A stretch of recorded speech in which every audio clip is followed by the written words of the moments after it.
Buenas tardes, mis amados amigos, hermanos, que nos hemos dado cita en esta hora para poder escuchar un poco de la palabra de Dios. Quisiera poder hacer una reflexión con respecto a lo que dijo el profeta Isaías en el capítulo 1. Y es mi oración para con Dios de que cada uno de ustedes, Dios les dé el entendimiento y a mí mismo para poder comprender la voluntad de Él con respecto al arrepentimiento.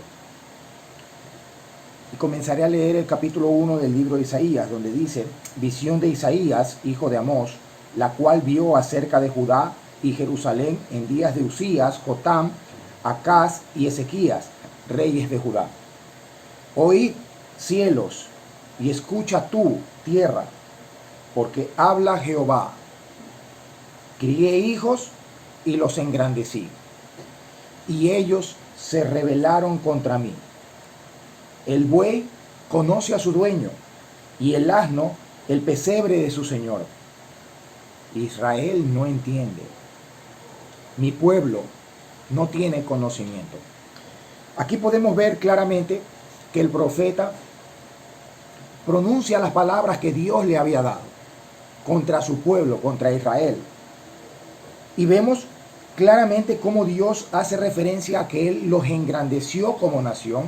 Él les dio sus leyes, Él había establecido un sistema de purificación y de acercamiento para que los levitas, por medio del sumo sacerdote, pudieran acercarse y adquirir el perdón de Dios.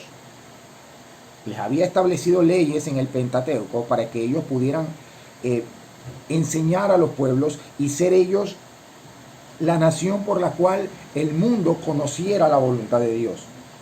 Dios los había engrandecido sacándolos de Egipto, mostrando sus maravillas ante Faraón. Y Dios se hizo renombre con todas sus hazañas. Sin embargo, dice que ellos como nación se rebelaron contra Dios. Y nos pone un ejemplo.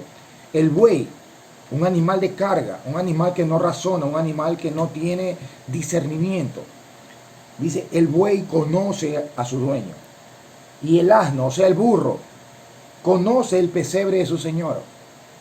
O sea, hasta un animal puede discernir, hasta un animal puede entender cuál es su dueño. Sin embargo, Israel, la humanidad, no conoce a su Dios. Dice, mi pueblo no tiene conocimiento. Oh gente pecadora, pueblo cargado de maldad, generación de malignos, hijos depravados, dejaron a Jehová, provocaron a ira al santo de Israel, se volvieron atrás. O sea, ellos dejaron, conociendo las maravillas de Dios, ellos dejaron atrás al santo, lo provocaron a ira. ¿Cómo? Volviéndose a sus caminos anteriores, volviendo a Egipto, lo que en la Biblia representa el mundo. ¿Por qué queréis ser castigados aún? ¿Todavía os rebelaréis? Toda cabeza está enferma y todo corazón doliente. Desde la planta del pie hasta la cabeza no hay en él cosa sana, sino herida, hinchazón y podrida llaga. No están curadas ni vendadas, ni suavizadas con aceite. Esto nos da la idea de lo que dijo o lo que nos quiso enseñar el apóstol Pablo cuando dijo que no hay justo ni aun uno, no hay quien entienda, no hay quien busque a Dios. Todos a una se desviaron, todos se hicieron inútiles. No hay quien haga lo bueno, no hay ni siquiera uno. Sepulcro abierto es su garganta, con su lengua engañan. Veneno de áspides hay debajo de sus lenguas. No conocieron camino de paz. Aquí el profeta nos hace hincapié de la naturaleza del ser humano. Que toda cabeza, todo hombre está corrompido en sus propios deseos. No hay nada sano en su vida. Todo, desde la punta de la cabeza hasta la punta de los pies, todo está como una podrida llaga. Dice, vuestra tierra está destruida, vuestras ciudades puestas a fuego, vuestra tierra delante de vosotros, comida por extranjeros y asolada como asolamiento de extraños. Y queda la hija de Sión como enramada en viña y como cabaña en melonar, como ciudad asolada. Si Jehová de los ejércitos no nos hubiera dejado un resto pequeño, como Sodoma fuéramos y semejantes a Gomorra. Esta palabra que aquí se refiere como si Dios no nos hubiera dejado un resto pequeño, es lo que el apóstol Pablo utiliza la palabra remanente. Esta palabra se refiere a los sobrevivientes de una guerra, a los sobrevivientes de una batalla. O sea, si Dios no nos hubiera dejado un sobreviviente pequeño, semejantes a Sodoma y a Gomorra fuéramos. Es lo que Dios le dice a la nación de Israel, lo que dice el pueblo de Israel. Aquí es lo que es el sentir de Dios. Dios deja un remanente con el objetivo de que a través de ese remanente sean salvos. Dice, príncipes de Sodoma, oíd la palabra de Jehová, escuchad la ley de vuestro Dios, de nuestro Dios, pueblo de Gomorra. Aquí hay que entender una cosa, el pueblo de Sodoma y Gomorra ya no existían en esta época en la que vivía el profeta Isaías. Aquí ya el profeta Isaías, hace rato Sodoma y Gomorra habían dejado de ser. Pero entonces, ¿a quién se refería el profeta cuando dice príncipes de Sodoma y pueblo de Gomorra? Si inicialmente estamos viendo de que Dios está dándole el mensaje al pueblo de Israel, es porque el pueblo de Israel se había corrompido a tal manera que se habían prostituido, se habían inclinado a los deseos de fornicación y de toda clase de pecado sexual. Hay que reconocer aquí que cuando la Biblia habla de Sodoma y Gomorra se refiere más de manera clara a la rebelión de ese pueblo o a la forma en la que ellos pecaron contra Dios, inclinando su corazón y sus cuerpos a pecados contra naturaleza. Ellos pecaban de toda la forma, de toda aberración sexual. Ellos tenían toda clase de pecados sexuales. Entre estos lo que predominaba era el pecado de la homosexualidad, o lo que en ese tiempo se conocía como el sodomita. ¿Ya? Entonces, Dios hace hincapié al pueblo de Israel que se están comportando como un pueblo entregado a la idolatría, entregado al pecado sexual, entregado a las pasiones de la carne. Dice, ¿para qué me sirve, dice Jehová, la multitud de vuestros sacrificios? Ahí podemos darnos cuenta de que no se está refiriendo de manera literal a la ciudad de Sodoma y Gomorra, que ya había dicho de que no existían ya, porque a Sodoma y a Gomorra no se le dieron el sistema sacrificial para perdón y para remisión de pecados, sino que ese sistema se le dio al pueblo de Israel a través de la ley de Moisés. Entonces Dios le dice, ¿de qué me sirve la multitud de vuestros sacrificios? Hastiado estoy de holocaustos de carneros y de cebo de animales gordos. No quiero sangre de bueyes, ni de ovejas, ni de machos cabríos. Esto podemos verlo claramente en el libro de Levítico, cuando Dios establece las normas. Cómo Dios, el sistema sacrificial a través del tabernáculo y de los sacerdotes y de los levitas, cómo Dios iba a implantar o iba a enseñar al pueblo de Israel cómo acercarse a Él. Ahora podemos entender una cosa. ¿Acaso Dios no les instituyó esas normas para que ellos las hicieran? Ahora, ¿por qué el profeta Isaías dice de que Dios está hastiado de sus holocaustos? Dice, ¿quién demandó esto de vuestras manos? Cuando venís a presentaros delante de mí para hollar mis atrios, para pisotear mis caminos. Dice, no me traigáis más vana ofrenda, el incienso me es abominación. Luna nueva y días de reposo, el convocar asambleas, no lo puedo sufrir. Son iniquidad vuestras fiestas solemnes. Dentro de este contexto, la palabra iniquidad, que normalmente quiere decir maldad, esta palabra aquí lo que quiere decir es un sacrificio en vano. O sea, están presentando de manera inútil todos estos sacrificios. ¿Por qué? Porque no los están presentando como Dios lo demandó. Sí, estos fueron normas que Dios estableció al pueblo de Israel para que el pueblo de Israel pudiera acercarse y conocer a Dios con su santidad. Ahora, ellos lo estaban haciendo de manera incorrecta, con un corazón no arrepentido. Ellos simplemente se estaban preocupando por el exterior de esos mandamientos, mas no por el corazón mismo de los tales. Dice, vuestras lunas nuevas y vuestras fiestas solemnes las tiene aborrecidas mi alma. Me son gravosas. Cansado estoy de soportarlas. Aquí es Dios mismo el que está diciendo. Ellos estaban haciendo lo que Él había mandado, pero no lo estaban haciendo de manera correcta. Y eso nos enseña una cosa muy importante. A los que piensan de que pueden agradar a Dios mostrándole o llevándole a Dios sus sacrificios, portándome bien, haciendo mis obras de justicia, porque yo considero de que Dios me va a perdonar por eso. Pero aquí hay que entender, el profeta nos hace entender una cosa, que aún haciendo las cosas que Dios nos mandó, si no provienen de un corazón realmente arrepentido, Dios no lo va a aceptar. Si no proviene de un corazón dispuesto a obedecer la voluntad de Dios, aunque yo haga lo que Dios me manda, eso Dios lo tiene aborrecido. Dice, esas cosas estoy cansada de soportarlas. Dice, cuando extendáis vuestras manos, yo esconderé de vosotros mis ojos. Y asimismo, cuando multipliquéis la oración, yo no oiré. Llenas están de sangre vuestras manos. O sea, hay que entender una cosa. ¿Acaso los levitas eran asesinos? ¿Acaso los sacerdotes habían matado para que Dios les llamara que sus manos estaban llenas de sangre?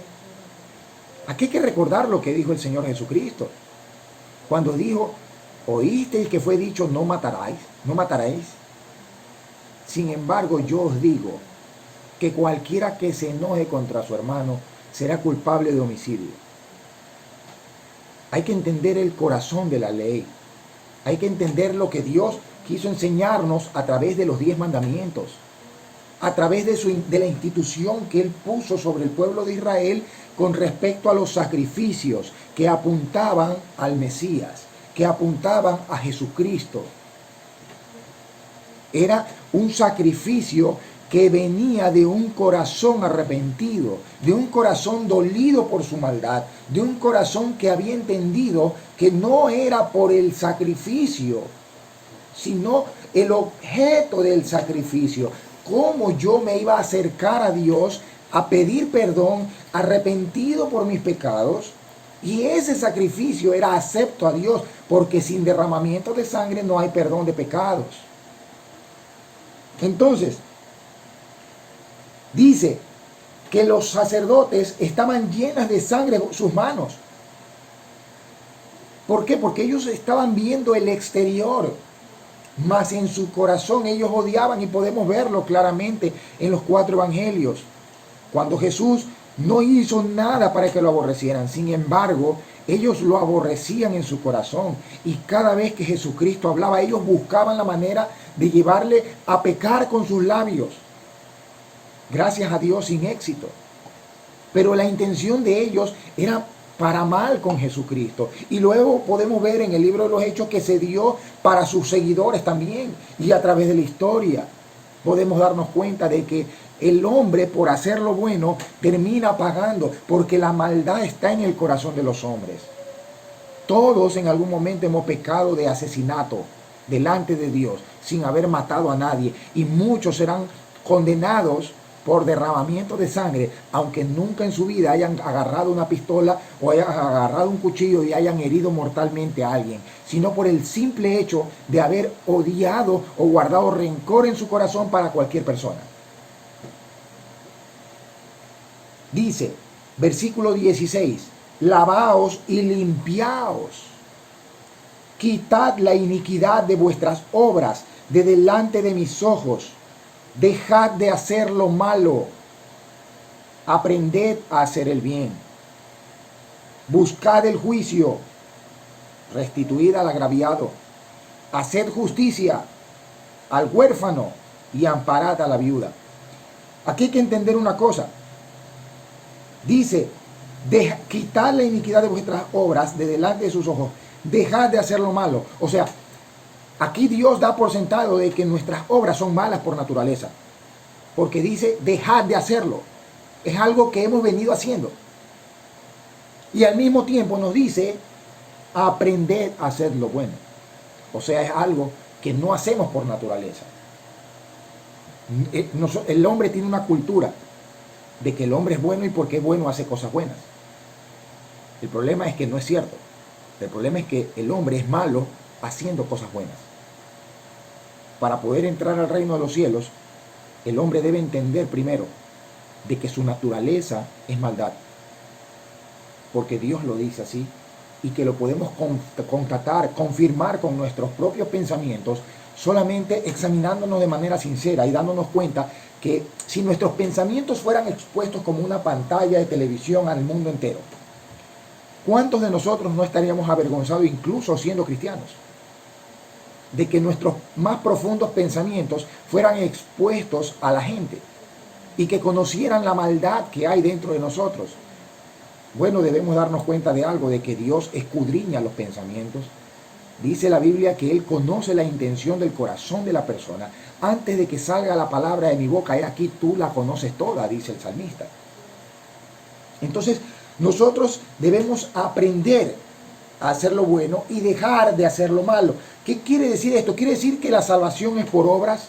De ninguna manera. Porque dice luego, venid luego, dice Jehová, estemos a cuenta. Si vuestros pecados fueren como la grana, como la nieve serán emblanquecidos. Y si fueren rojos como el carmesí, vendrán a ser como blanca lana. De un árbol malo no puede salir un fruto bueno. Y de un mismo río no pueden salir agua dulce y agua salada. Esas fueron las palabras de nuestro Señor Jesucristo. Si la salvación fuera por obras, ¿a qué le sabría a Dios las buenas obras de una persona que su naturaleza es mala? A mí me gusta poner este ejemplo. Si yo tuviera un galón de agua pura y le echo una gota de agua podrida, ¿acaso alguien sería lo suficientemente cuerdo para tomarse esa agua? No. ¿Por qué? Porque basta una gotita para contaminar toda el agua. Y si nosotros le ofrecemos a Dios un galón de obras buenas, pero nuestra naturaleza es esa gotita de agua podrida, todas las obras buenas se contaminan con mi naturaleza podrida, con mi naturaleza caída. Entonces, ¿Dios qué dice? Lavaos, venid, limpiaos y quitad todas esas inmundicias, pero ¿en base a qué? A que si mis pecados fueren como la grana, serán emblanquecidos. Y si fueren como el rojo, como el carmesí, vendrán a ser como blanca lana. Si quisiereis y oyereis, comeréis el bien de la tierra. Y si no quisiereis y fuereis rebeldes, seréis consumidos a espada, porque la boca de Jehová lo ha dicho. Aquí hay que entender una cosa, sea para bendición o sea para juicio o para maldición, la voluntad de Dios se va a realizar. Si nosotros oímos, y la palabra oír que aquí se refiere, es una palabra que viene agarrada de un empujón a obedecer. Entonces, no sirve de nada que yo oiga y no obedezca. Como dijo Pablo, no son los oidores de la ley los justos ante Dios, sino los hacedores de la ley son los que serán justificados. Entonces yo debo entender, y ustedes deben entender, de que no basta oír el Evangelio, no basta oír la palabra de Dios, no basta leer la palabra de Dios, hay que obedecerla.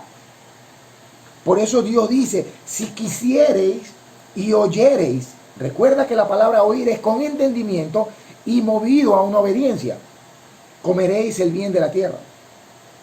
Pero si no quisiereis, primero empieza con no querer. Y eso implica y eso te empuja o te conlleva a ser rebelde. Si tú no quieres obedecer, vas a rebelarte. Pero si tú quieres obedecer y oyes diligentemente, vas a obedecer lo que escuchaste. Dice, pero si fuereis rebeldes, seréis consumidos a espada. Porque la boca de Jehová lo ha dicho. O sea, si la boca de Jehová lo ha dicho, así ha de ser. Y así será. ¿Cómo te has convertido en ramera, oh ciudad infiel? ¿Cómo te has prostituido, oh Israel? ¿Cómo te has prostituido, oh iglesia?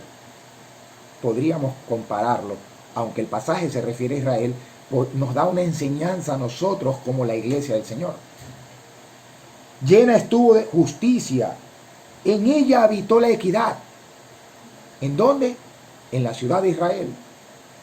Pero ahora los homicidas, tu plata se ha convertido en escoria y tu vino mezclado con agua. Tus príncipes prevaricadores, o sea, gente que conoce la ley, pero deliberadamente, intencionalmente incumplen la ley.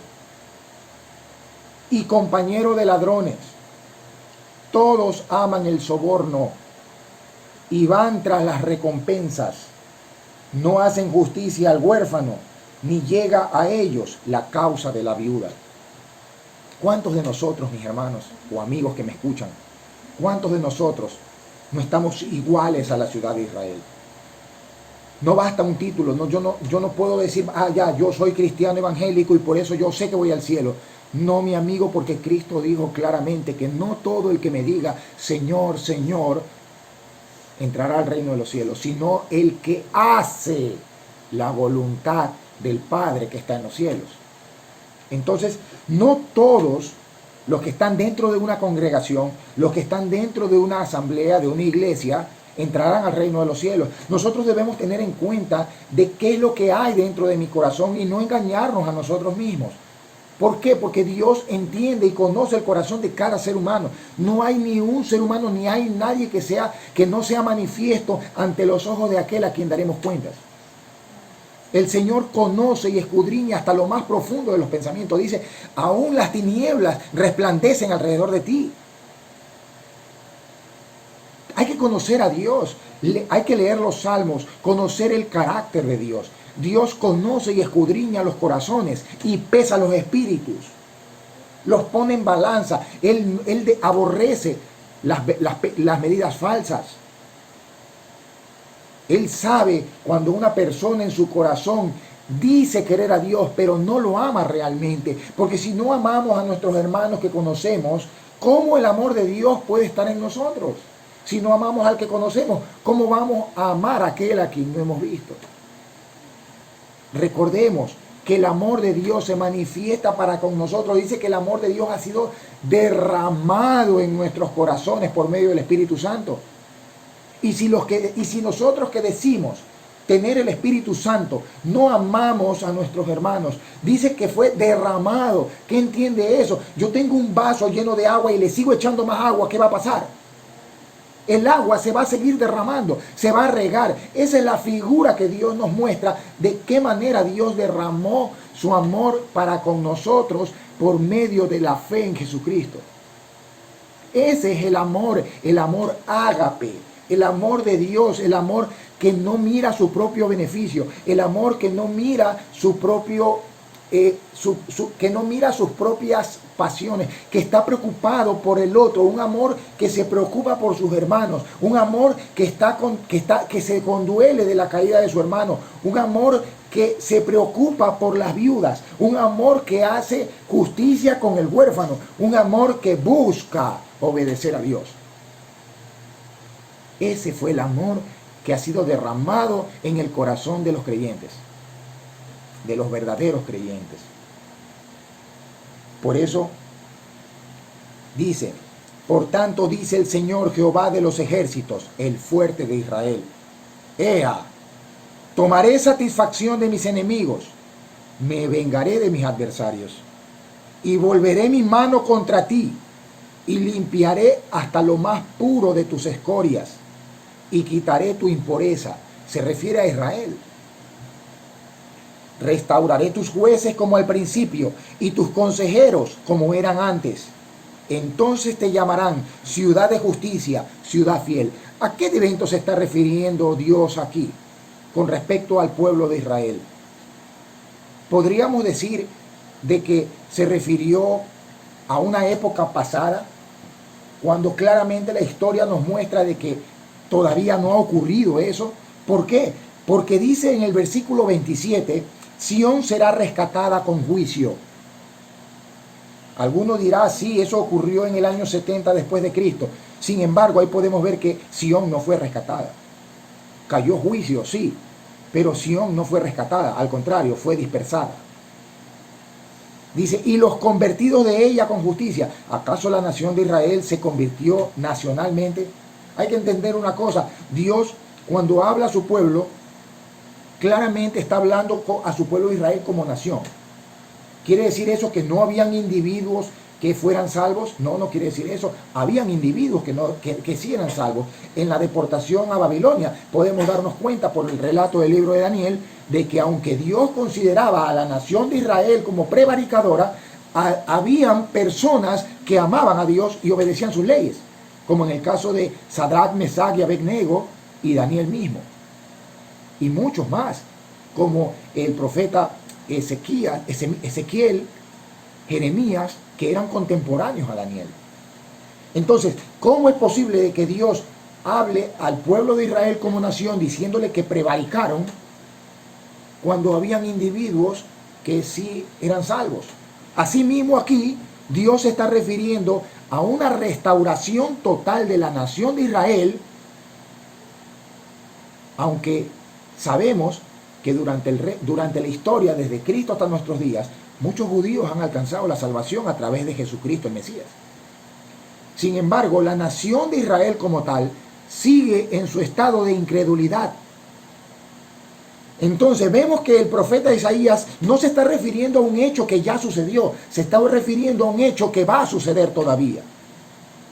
Dice, Sión será rescatada con juicio. Y podemos verlo en los relatos del libro de Apocalipsis en el Nuevo Testamento, cuando Dios va a tratar con la nación de Israel. El libro de Daniel capítulo 12, donde Dios va a tratar con la nación de Israel con juicio. Y entonces, como dice el profeta Isaías, como dice el profeta Pablo, Pablo el apóstol, y entonces todo Israel será salvo. ¿Quién es Israel? ¿Los incrédulos y los justos? No. Todo el remanente. ¿Qué es el remanente? Los sobrevivientes de la guerra. ¿Qué es lo que se refiere aquí Isaías? Que los sobrevivientes del pueblo de Israel, ese Sión, será rescatado con juicio. Y fíjense lo que dice, y los convertidos de ella con justicia.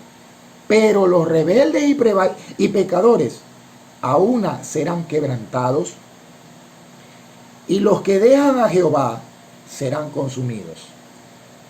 Esto también nos enseña a nosotros como iglesia algo muy importante: a tomar en serio a Dios, a tomar en serio sus caminos.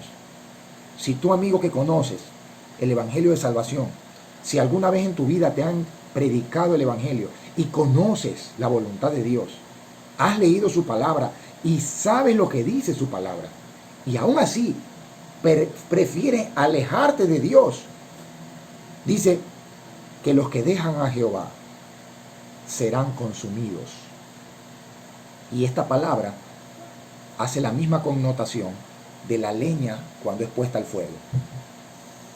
Consumidos, hechos cenizas, nada. Entonces os avergonzarán las encinas que amasteis y os afrentarán los huertos que escogisteis. ¿Sí se dan cuenta lo que dice el profeta aquí? Que dejaron a Dios y se inclinaron por cosas tan minúsculas como una encina y como un huerto. Porque seréis como encina a la que se le cae la hoja y como huerto al que le faltan las aguas. Un huerto al que le faltan las aguas, lo único que tiene es un valle de troncos secos que no sirven nada más que para leña.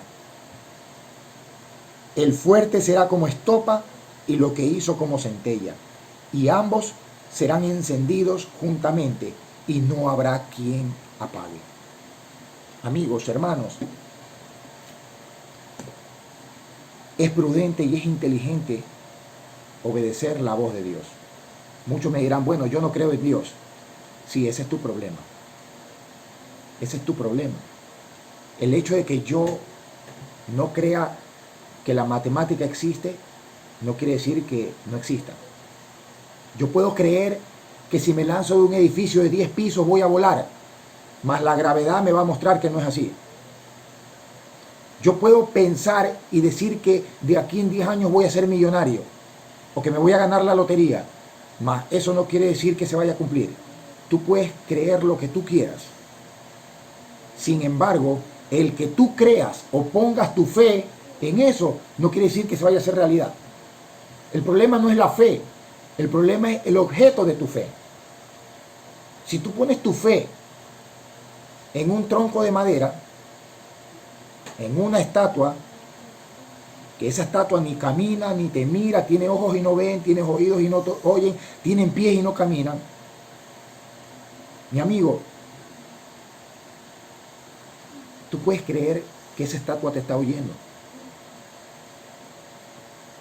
Y no porque tú creas que te oye realmente va a suceder. Dios dice en su palabra, arrepentíos de vuestros pecados, lávense y quítense de toda maldad. ¿Qué dijo el salmista? Porque muchos se preguntarán, bueno, ¿y cómo me lavo entonces? El salmista dice, ¿cómo limpiará el joven su camino? Guardando tu palabra. Cristo dijo en su oración sacerdotal, Padre, santifícalos en la verdad.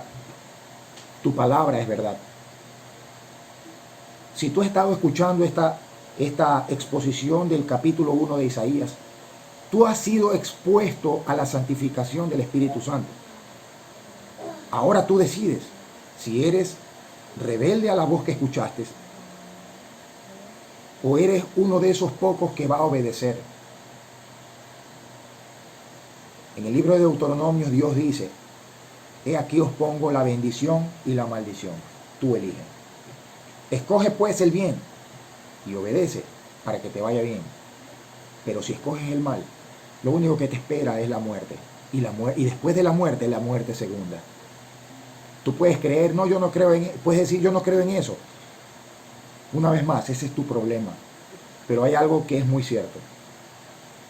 Cuando mueras te vas a dar cuenta, pero ya va a ser tarde. Así que yo te invito en esta hora en que reflexiones en lo que has escuchado.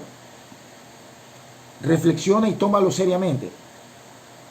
Porque el mundo y las cosas que hay en él pasarán. Dice el Señor, mas mis palabras no pasarán. Yo sé que Dios ha obrado en este momento en tu conciencia y tu espíritu da testimonio, tu conciencia da testimonio que lo que has escuchado es verdad. Ahora no seas rebelde, cuando oigas su voz no endurezcas tu corazón. Arrepiéntete de tus pecados, da la vuelta atrás. Ya no mires tu maldad, ya no mires lo que tus deseos. Dice Cristo, el que quiere venir en pos de mí, niéguese a sí mismo, tome su cruz y sígame. Ahora, ¿qué significa eso? Negarse a sí mismo. Quiere decir, negarme a mis emociones, ya no seguir el deseo de mi corazón por hacer lo bueno, ya no mirar las cosas de este mundo como las miraba antes. Tomar la cruz. ¿Qué pasó con Cristo cuando tomó su cruz? Fue a su muerte. La cruz es un instrumento de muerte. O sea, tienes que hacerlo y negarte a ti mismo al extremo de no importarte tu propia vida. Y después cuando tengas eso, entonces sí, puedes seguirlo. Oye la voz del Altísimo que está hablando, no a través de este siervo, no por mí, sino porque lo que he expuesto es lo que está aquí. Es la palabra del Altísimo. Y mi oración es para que Dios obre en tu corazón y seas salvo de esta perversa generación. Cristo viene pronto y viene por una iglesia limpia, pura, santa, preparada, una iglesia que le espera. Él no viene por los que no le esperan, Él viene por los que le esperan. Si tú no crees en eso, mi amigo, mi amiga, mi hermano, ese es tu problema.